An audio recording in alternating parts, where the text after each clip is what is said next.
SC मोर्चे के होकर के नरेंद्र बंसकार जी, क्या नरेंद्र जी को जीतू पटवारी जी का विरोध नहीं करना चाहिए? क्या उनके अपमान की बात नहीं करना चाहिए? क्या उनको माफी नहीं मांगना चाहिए नरेंद्र जी? क्या वो भूल गए थे? क्या वो भूल गए थे कि बाबा साहब की फोटो नहीं है? क्या वो ये भूल गए थे? और आप लोग जितने भी पार्टी के लोग हैं, चाहे वो बीजेपी पार्टी के हों, चाहे कांग्रेस पार्टी के हों, हर एक जातियों के एक अलग से मोर्चे बनाए जाते हैं। क्या आपका एससी मोर्चा होने के नाते आपका नहीं बनता कि आप विरोध करें? आप ऐसे लोगों को सपोर्ट करेंगे क्या आप? नरेंद्र भाई, आप कहेंगे कि जीतू पटवारी जी को भी माफी मांगना चाहिए? आप क्या ये कहेंगे कि जीतू पटवारी जी को माफी मांगना चाहिए? ये सवाल आप पर भी बनता है नंद किशोर जी, आप पर भी ये सवाल बनता है। क्या आप बीजेपी का सिर्फ विरोध करेंगे? क्या कांग्रेस पार्टी के लोग यदि ऐसा करेंगे तो क्या उनका विरोध नहीं करेंगे आप?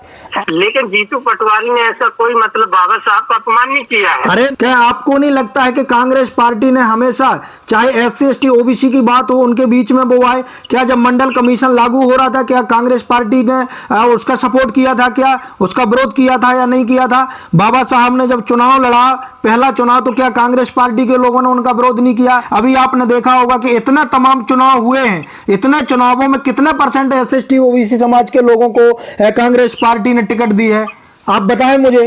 2011 में जनगणना हुई थी, 2014 में बीजेपी की सरकार आई, 3 सालों के अंतराल में क्या कांग्रेस पार्टी जातिगत जनगणना के आंकड़े पेश नहीं कर पाई? क्या ये आपके ढकोसला है? ये पूरा ढकोसलेबाजी है। एक सांप नाथ है, एक नागनाथ है।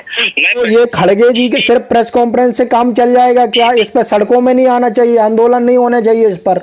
एक सवाल सबसे बड़ा सोशल मीडिया पर रहता है कि जितनी भी पार्टियां हैं, जितनी भी तमाम राजनीतिक पार्टियां बनी हैं, सभी राजनीतिक पार्टियों में मोर्चे बनाए गए हैं, एससी मोर्चा हो, ओबीसी मोर्चा हो, जितने भी तमाम मोर्चे बनाए गए हैं। लेकिन जब हमारे महापुरुषों का अपमान होता है तो ये लोग कहां रहते हैं? चाहे वो बीजेपी के लोग हों, चाहे वो कांग्रेस के लोग हों, चाहे वो समाजवादी के, चाहे बहुजन समाज पार्टी के, चाहे आजाद समाज पार्टी के, ये लोग कहां रहते हैं? लास्ट में क्या कहना चाहेंगे अमित जी के मुद्दे में, अमित शाह जी के मुद्दे में और जीतू पटवारी जी के मुद्दे में? नमस्कार, आदाब, सत श्री अकाल, जय भीम, जोहार। मेरा नाम है कन्हैया कुमार। साथियों, आपने देखा कि जिस प्रकार से 17 दिसंबर को अमित शाह जी ने एक बयान दिया, उस पर बवाल छिड़ गया बाबा साहब को लेकर के। वहीं कांग्रेस पार्टी के जो प्रदेश अध्यक्ष है मध्य प्रदेश के, उनका वीडियो भी बड़ी तेजी से वायरल हो रहा है, उनका भी विरोध हो रहा है।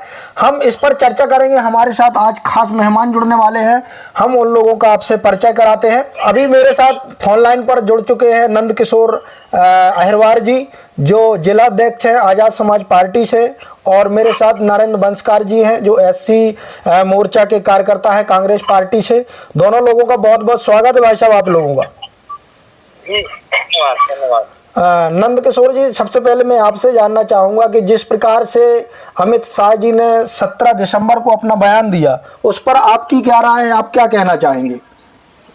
तो हमारा कहना ये है कि देखो, सबसे पहले तो हम बहुजन समाज, हमारे समाज में जितने भी महापुरुष जन्मे हैं जी, ठीक है जी, वो महापुरुषों का अगर कोई देश में अपमान करेगा तो ये अपमान कतई बर्दाश्त नहीं किया जाएगा। और बहुजन समाज, क्योंकि जो महापुरुषों ने हमारे समाज के लिए किया है, जो जो बलिदान दिए हैं, ये समाज कभी भूलने वाला नहीं है। लेकिन जैसे गृह मंत्री अमित शाह के द्वारा जो ये बयान दिया गया था कि अंबेडकर अंबेडकर अंबेडकर, और ये अंबेडकर का नाम अगर भगवान कर लेते तो वो सुधार जाते, जो भी बोला था। लेकिन मैं आपको उसी मुद्दे पर एक बात बता देना चाहती हूँ कि जैसा कि अमित शाह जी शायद भूल गए थे कि ये एक समय के तड़ीपार हुआ करते थे, और आज जो ये जो संसद भवन में बोल पा रहे हैं तो उसी संविधान की बदौलत से बोल पा रहे हैं, ना कि उनकी इतनी क्षमता नहीं है कि बाबा साहब के बारे में इतना बोलते। आज उसी संविधान की बदौलत से वहां पर बोलने की क्षमता रखते हैं, और संसद भवन पर आज सांसद बन के बैठे हैं। तो एक प्रकार से ये बहुत गलत हुआ है, और मेरा मानना है कि पूरा देश के समस्त बहुजन समाज का मानना है कि अमित शाह जी को माफी मांगकर और अपना इस्तीफा देना चाहिए। अच्छा नंद किशोर जी, अभी कुछ लोगों का ऐसा कहना भी है, जिस प्रकार से आपने अमित शाह जी का पूरा वीडियो सुना हो या ना सुना हो, उनकी पार्टी के कार्यकर्ताओं के द्वारा, उनके द्वारा ये कहा जा रहा है कि जो बयान है वो पूरा का पूरा नहीं चलाया जा रहा है। उनने सम्मान की बात की है बाबा साहब की, और एक काट पीट करके राजनीति करने के लिए, चाहे वो भीम आर्मी के लोग हों, आजाद समाज पार्टी के हों, बहुजन समाज पार्टी के हों, कांग्रेस पार्टी के हों, ये सभी लोग कहीं ना कहीं राजनीति करने के लिए सब कर रहे हैं। इस पर क्या कहेंगे?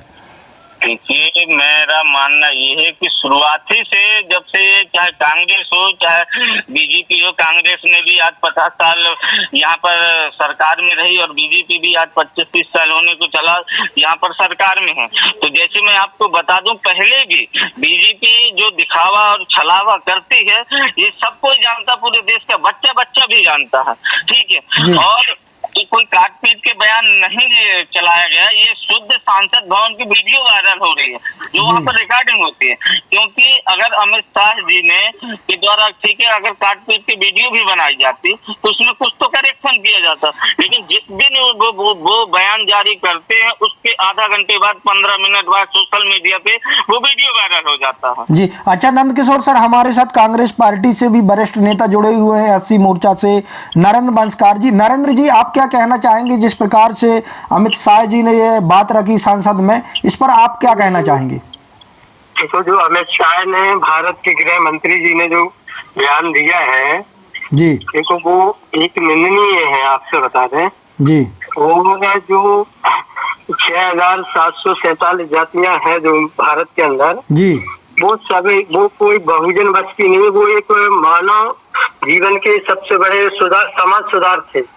उनने कोई किसी व्यक्ति विशेष के लिए काम नहीं किया है बाबा साहब। नहीं नरेंद्र जी विशेष के लिए संविधान बनाया है। नरेंद्र जी, जो अमित शाह ने जो बोला है संसद भवन में जी, नंद किशोर भैया ने कहा है कि आपने भी कहा है कि काट पीट के किया जा रहा, ये तो बीजेपी और आरएसएस की चाल है, मतलब सफाई करने की।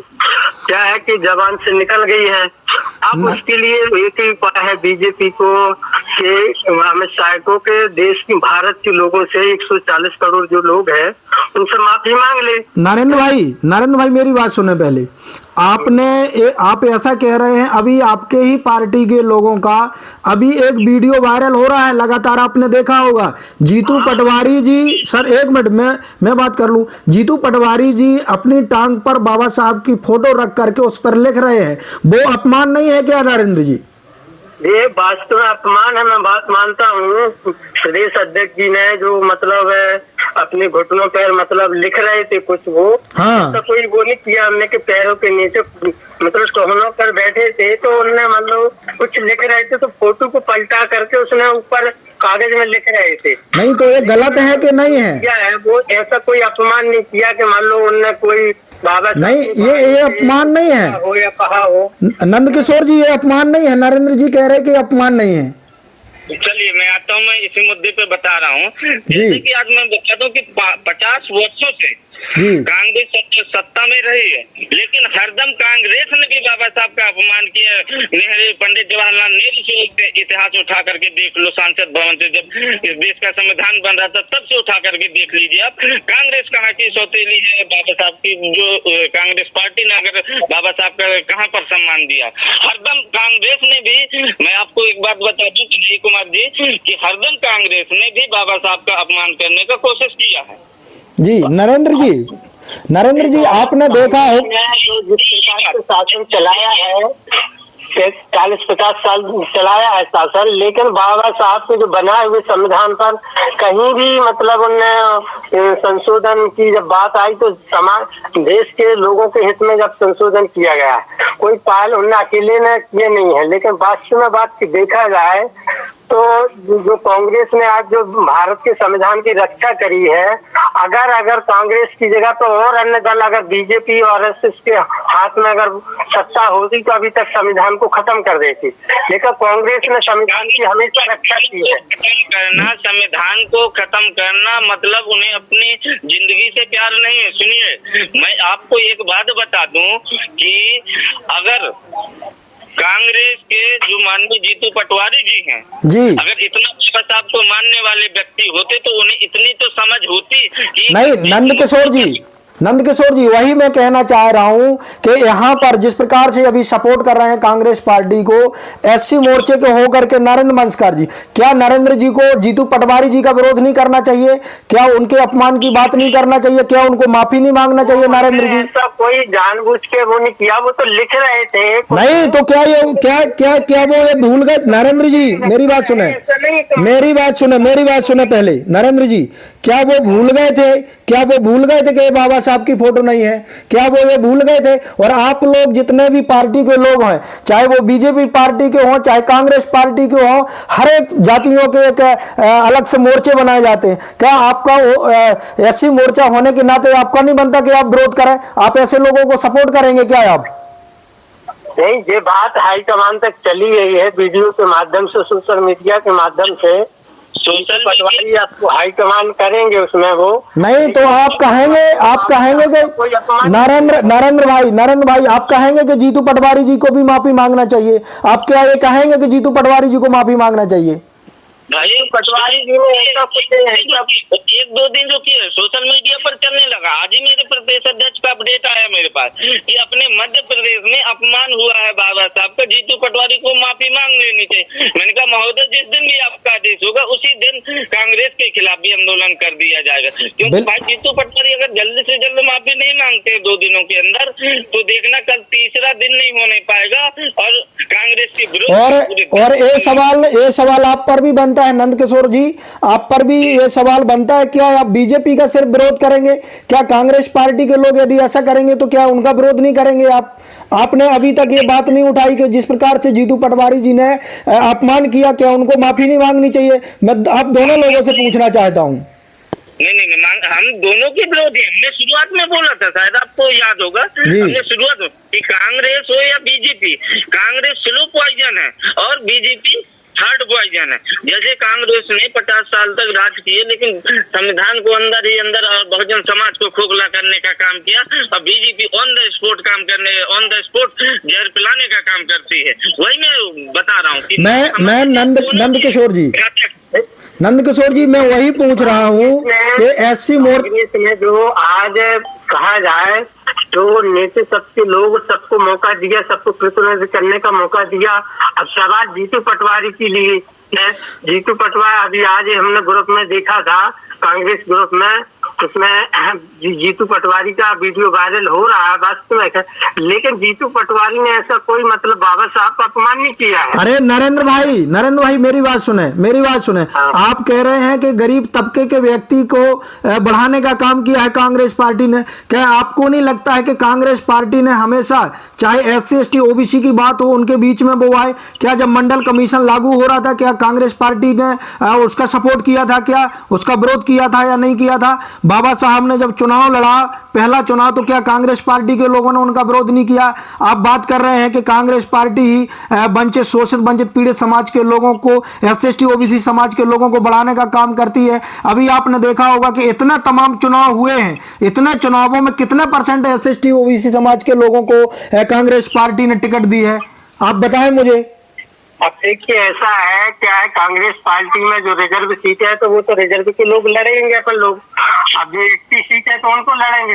अब जैसे राहुल गांधी जी ने कहा है कि जातिगत जनगणना कराओ, जातिगत जनगणना कराने के बाद तो पता चल जाएगा। तो नरेंद्र जी मेरी बात सुने, मेरी बात सुने। राहुल गांधी जी ने उठाया है। नरेंद्र जी मेरी बात सुने पहले। आप एक चीज बताइए, 2011 में जनगणना हुई थी, 2014 में बीजेपी की सरकार आई, 4-3 सालों के अंतराल में क्या कांग्रेस पार्टी जातिगत जनगणना के आंकड़े पेश नहीं कर पाई? क्या ये आपके ढकोसला है? नंदकिशोर जी आप क्या कहेंगे? बिल्कुल ये पूरा ढकोसलेबाजी है, एक सांप नाथ है, एक नागनाथ है। मैं पहले ही बता चुका हूँ महोदय जी कि हमारे लिए ये दोनों ही विश्वासघात की तरह हैं।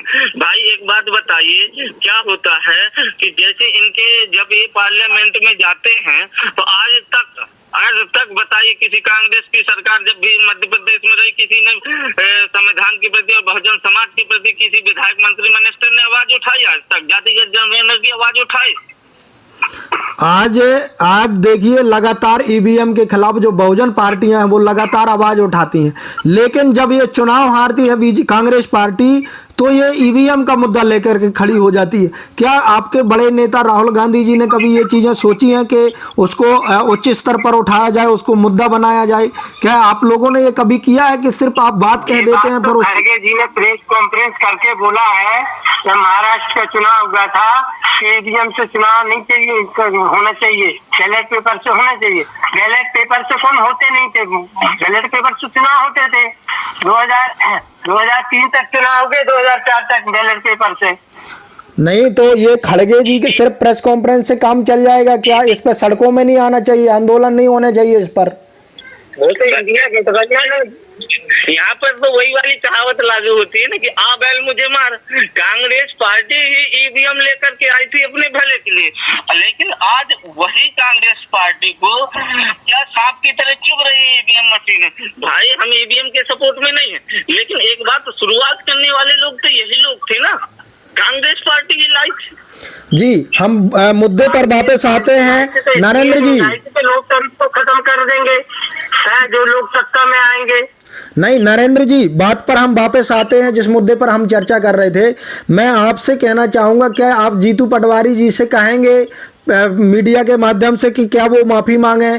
इस पर आप क्या कहेंगे? जीतू पटवारी जी ने सब कुछ ये सब कोई वो नहीं किया है बाबा साहब के, उनमें इनको बाबा साहब के या जो सम्मान में है तो सम्मान कांग्रेस हमेशा करती आई है, लेकिन जीतू पटवारी ने ऐसा किसी बार गया नंद किशोर जी ठेस पहुंचाने का नहीं किया कि बाबा साहब का सम्मान नहीं किया है। एक मिनट नरेंद्र जी, एक मिनट, कोई अपमान नहीं किया उन्होंने। एक मिनट नरेंद्र जी, कुछ कागज पे नरेंद्र जी एक मिनट, नंद किशोर जी क्या कहना चाहेंगे? ये कह रहे कि वो अपमान नहीं हुआ है। देखो जीतू पटवारी जी को इसका खमियाजा भुगतना पड़ेगा, चाहे कांग्रेस हो चाहे बीजेपी पार्टी, दोनों ही एक सांप नाते एक नाग नाते हमारे लिए। भाई आज अमित शाह ने बाबा साहब का अपमान किया, भाई प्रदेश का प्रदेश अध्यक्ष होने के नाते भाई इतने जिस मुद्दे पे आप चर्चा कर रहे हो, जिस महापुरुष को लेकर के आप आंदोलन कर रहे हो, आप उसी की फोटो का नहीं सही ढंग से रख सकते जिस मुद्दे की आप लड़ाई लड़ रहे हैं, तो आप महापुरुष को कैसे मानेंगे? नंद किशोर जी नहीं रहता। नंद किशोर जी, एक सवाल सबसे बड़ा सोशल मीडिया पर रहता है कि जितनी भी पार्टियां हैं, जितनी भी तमाम राजनीतिक पार्टियां बनी हैं, सभी राजनीतिक पार्टियों में मोर्चे बनाए गए हैं, एससी मोर्चा हो, ओबीसी मोर्चा हो, जितने भी तमाम मोर्चे बनाए गए हैं, लेकिन जब हमारे महापुरुषों का अपमान होता है तो ये लोग कहां रहते हैं? चाहे वो बीजेपी के लोग हों, चाहे वो कांग्रेस के लोग हों, चाहे वो समाजवादी के, चाहे बहुजन समाज पार्टी के, चाहे आजाद समाज पार्टी के, ये लोग कहां रहते हैं? बिल्कुल बिल्कुल। तो जी हम एक बात और बोलना चाहते हैं जी, क्योंकि ज्यादा समय नहीं लूंगा अब जी। मैं 100% बात बता दूं महोदय जी, चाहे हमारे लिए कांग्रेस हो और बीजेपी हो, हमारे लिए दोनों ही घातक रही है बहुजन समाज के लिए, और ये रहेंगे। अगर समाज, एक बात बताइए, अगर बाबा साहब संविधान लिख करके नहीं जाते और संविधान नहीं लिखा होता तो बहुजन समाज की जिंदगी कीड़ों मकोड़ों की तरह रहती। अगर आज उसी संविधान की बदौलत से हमारे लोग सत्ता सरकार और इन्हीं पर बैठे हैं, तो वो है संविधान की बदौलत और बाबा साहब की बदौलत से। बाबा साहब चाहते तो भाई रामायण जला सकते थे, महाभारत जला सकते थे, गीता जला सकते थे, लेकिन एक चीज आपने भी महसूस करी होगी, लेकिन उन्होंने मनुस्मृति ही क्यों जलाई थी? क्योंकि उन्हें पता था कि भविष्य में अगर हमारे बहुजन समाज में महापुरुषों ने जो बलिदान दिया है और जो उनके साथी थे, जितने भी महापुरुष हुए बाबा साहब के समय में, लेकिन उन्हें पता था कि हमारे आने वाली भविष्य में पीढ़ियां किस गर्त की ओर जाएंगी, इसीलिए इन मनुवादी लोगों को इतनी घुटन होती, चलन होती। उनका बस चले तो कल वो सारे बहुजन समाज को खत्म करने का काम करेंगे। भाई चाहे बीजेपी हो चाहे कांग्रेस, सब वही लोग बैठे हैं। नरेंद्र जी, आप लास्ट में क्या कहना चाहेंगे अमित जी के मुद्दे में, अमित शाह जी के मुद्दे में और जीतू पटवारी जी के मुद्दे में? आपका अपमान किया है जी, इसके लिए भारत के गृह मंत्री जी को भारत के लोगों से और माफी मांग लेना चाहिए, ताकि देश जो है, देश बहुत आक्रोश है। मतलब कोई कांग्रेस पार्टी बस में सभी दल है जो भी इंडिया गठबंधन के बीजेपी छोड़ करके और बीजेपी में जो अन्य दल जो जुड़े हुए हैं एनडीए के, वे लोग तक समर्थन लोग होने के बावजूद भी, और उसमें अपने ही लोग हैं, ऐसा नहीं है जो बाबा साहब की विचारधारा के लोग उनकी इंडिया गठबंधन में सम्मिलित है, लेकिन वे चुप्पी साधे हुए हैं। नहीं तो आप जीतू पटवारी पर क्या कहना चाहेंगे, जल्दी बता दीजिए आप। जीतू पटवारी ने ऐसा बाबा साहब के लिए कोई अपमान नहीं किया है, वो उन्हें तो होने जो सच्चाई है ना तो होने का रखा था, लेकिन जीतू पटवारी ने बाबा साहब के लिए कोई अपमान नहीं किया है जी। बाबा साहब का वो किया है। ठीक है नरेंद्र जी, ठीक है। नंद किशोर जी, आप क्या कहना चाहेंगे? हम तो सीधे आपको एक महोदय जी बता दें, एक सांपनाथ है, एक नागनाथ है, दोनों ही हमारे लिए जहर हैं। मैं आपकी मीडिया के माध्यम से बता दूं कि हमारे बहुजन समाज को बीजेपी कांग्रेस से बच के चलना चाहिए, और चाहे जीतू पटवारी हो और चाहे अमित शाह जी, हमारे लिए दोनों ही खतरनाक चीजें साबित हुई हैं। दोनों को माफी मांगनी चाहिए और माननीय गृह मंत्री जी को इस्तीफा देना चाहिए जी। और अभी समय पूरा होता है। बहुत बहुत धन्यवाद आपका नंद किशोर जी और नरेंद्र जी हमारे साथ जुड़ने के लिए और इस मुद्दे पर बात रखने के लिए। बहुत बहुत धन्यवाद।